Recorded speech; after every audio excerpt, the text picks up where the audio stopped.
철도 파업 46년 6월 미군정의 탄압으로 태도를 고친 좌익 세력들이 새로운 전술로 들고 나온 것은 바로 파업이었다. 당시 미군정은 통화 관리에 실패했음에도 불구하고 오히려 돈을 마구 찍어내기 바빴다.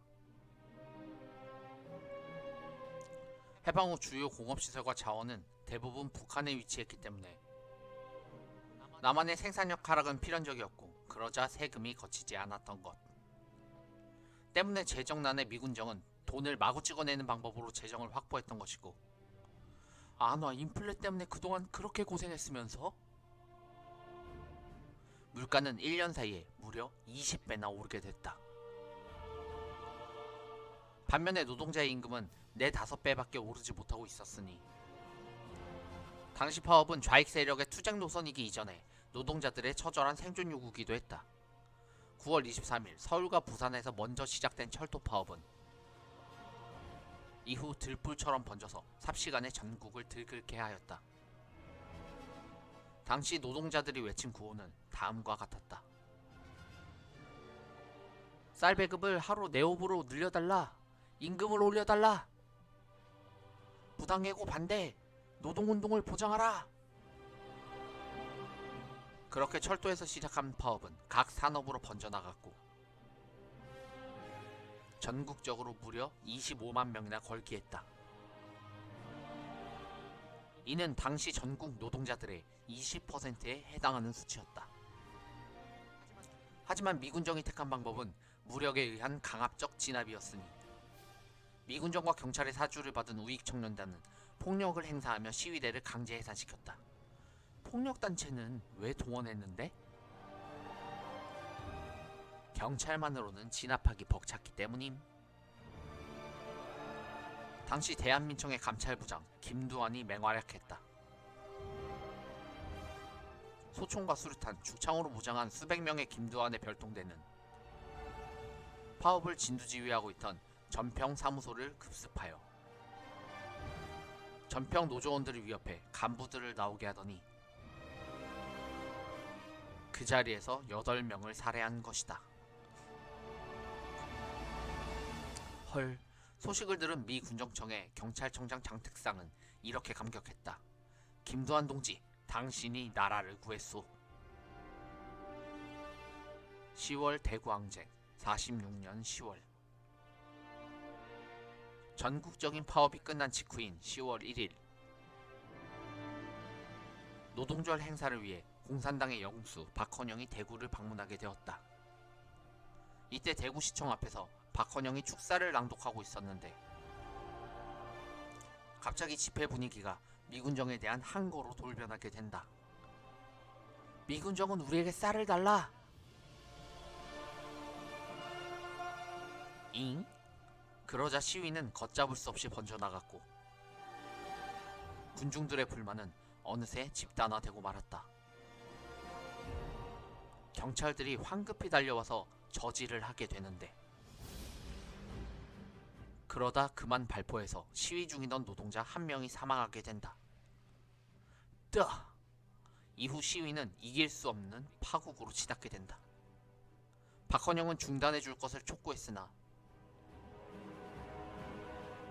그런 말이 들릴 리 만무했고 박헌영은 서둘러 몸을 피신해야만 했다.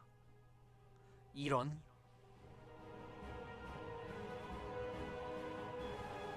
시위대는 사망한 노동자의 시체를 메고 시위에 나설 정도로 이성을 잃어가고 있었다. 여기에 시민들까지 대거 합세하였으니 1만 명이나 운집한 시위대는 곧 경찰서를 점거하고 말았다. 그리고 경찰들을 사정없이 두들겨 팼다. 만세! 친일파 앞잡이들을 때려잡았다. 이어 성난 시위대는 부잣집과 과거 친일파들의 가옥을 털어 재물과 식량을 털어갔고 가난한 사람들에게 나눠주는 등 나름 공산주의식 계급혁명을 실천하고자 했었다. 하지만 미군정은 곧 계엄령을 선포했고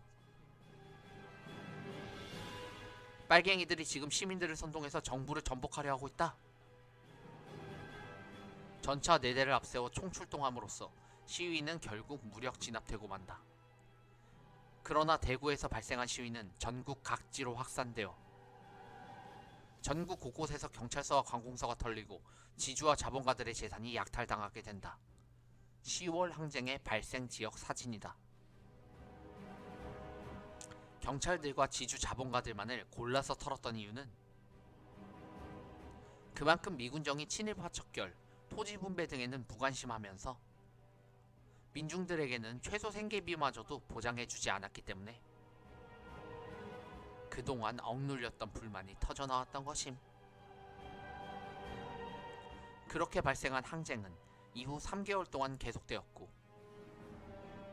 전국적으로 300만 명의 민중이 참여하여 4천여 명이 사망하고 2만 5천 명이 부상당하는 등 총 3만여 명의 사상자를 낳고 말았다. 여기에 체포된 이들만 1만 5천 명.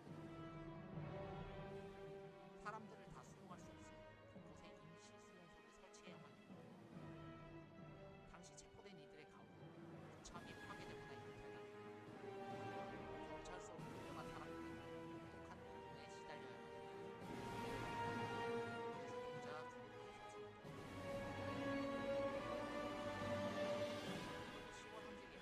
그때까지 장소하고 지방의 일이 철저히 파괴됐다.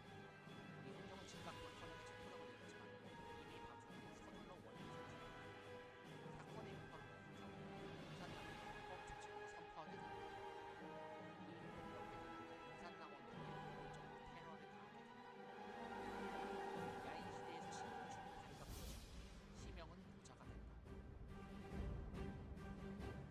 이후 좌익 세력들은 지하 활동으로 전환하게 되고